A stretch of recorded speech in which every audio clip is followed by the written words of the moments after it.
Bonsoir à tous, bienvenue à ce flash d'information.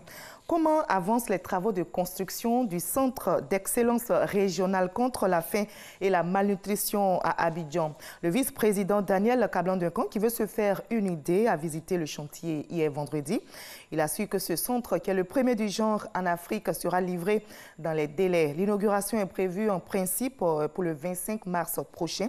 Ce centre, fruit d'un partenariat entre le Programme alimentaire mondial et la Côte d'Ivoire, devrait permettre aux pays membres d'échanger sur les bonnes pratiques en matière de lutte contre la faim et la malnutrition. Nous écoutons le vice-président Daniel Kablan-Duncan à l'issue de cette visite du chantier. Ce sera le premier centre en Afrique qui va couvrir l'Afrique de l'Ouest et l'Afrique du Centre dans un premier temps. On espère, si les choses marchent bien, toute l'Afrique à partir d'ici. Il y a déjà un autre centre en Chine qui couvre l'Asie. Il y a le centre donc, du Brésil qui couvre l'Amérique latine. Donc on va avoir un autre centre ici qui va couvrir probablement non toute l'Afrique. C'est un élément important. Remercier et féliciter à nouveau le PAM, le Programme alimentaire mondial, avec toutes les structures des Nations Unies, d'ailleurs en charge donc, de l'agriculture, la lutte contre la faim. Ça donc le PAM, la FAO, le FIDA et donc le mouvement SUN aussi, parce que le dossier de la faim est un dossier très très important pour la Côte d'Ivoire. On veut servir d'exemple pour montrer au monde ce que la Côte d'Ivoire fait dans ce domaine. Et les progrès sont importants.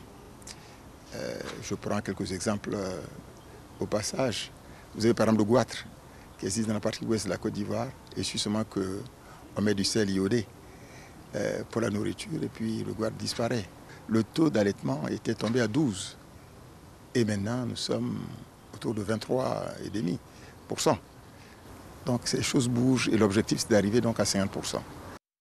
Dans le secteur de l'éducation nationale, toujours en Côte d'Ivoire, la plateforme syndicale et les parents d'élèves se sont rendus chez le médiateur de la République. Cette rencontre vise à trouver une issue à la crise qui secoue l'école ivoirienne depuis plus d'un mois. Nous y reviendrons dans l'édition de 20h. La Côte d'Ivoire était l'invité de l'Organisation internationale pour les migrations, OIM, à la tribune des Nations Unies à New York. Le ministre de l'intégration africaine et des Ivoiriens de l'extérieur, Ali Koulibaly, a partagé l'expérience ivoirienne sur sa gestion de la politique migratoire à travers les actions menées par le chef de l'État, Alassane Ouattara. La communauté internationale est de plus en plus inquiète de la situation au Soudan du Sud.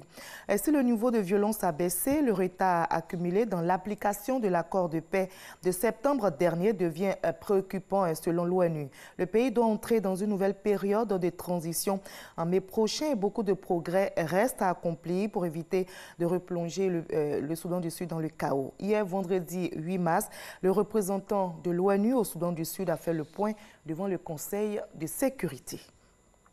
Au Mexique, 15 personnes ont perdu la vie et 4 autres ont été blessées dans une attaque à main armée contre une discothèque au centre du pays. Les causes de l'attaque restent pour l'heure inconnues, mais elles pourraient être liées à un groupe criminel spécialisé dans le vol de carburant.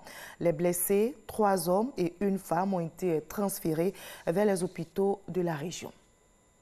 Nous sommes samedi, on n'oublie pas la page culture. Wakunugbe, la cabosse qui parle, c'est le titre d'une bande dessinée conçue par un Ivoirien, Désiré Begré. Il fait la promotion du cacao de Côte d'Ivoire, bien sûr, dans les lycées et collèges en France. Notre invité de la page culture ce soir initie les élèves au processus de fabrication du chocolat. Et sa cible privilégiée, ce sont les enfants à qui il apprend la route du cacao jusqu'à la tablette de chocolat. Quel est le process? On en parlera dans la page culture ce soir à 20h.